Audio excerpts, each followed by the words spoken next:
তুমি কি জানো উম্মত, আমি 23টা বছর টানা তোর জন্য কেঁদেছিলাম উম্মত।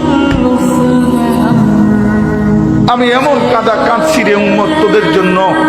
এশার নামাজের পরে দাঁড়াইছি, ফজরের আজান পর্যন্ত আমি আমার মালিকের কাছে তোদের জন্য, উম্মতের জন্য চোখের পানি ফেলে কাঁদছিলাম।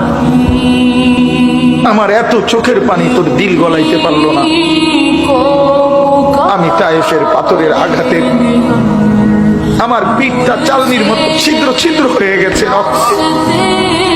আমি বুকে পেটে 2টা পাথর বাঁধছি ক্ষুধার কষ্টে। আমি উহুদের দান শহীদ করা রক্তে উহুদের ময়দানে পড়েছিলাম বেহুশ হয়ে। আমার ঘরের চুলায় 3 মাস রান্নার জন্য কোনোদিন চুলায় আগুন জ্বলে নাই।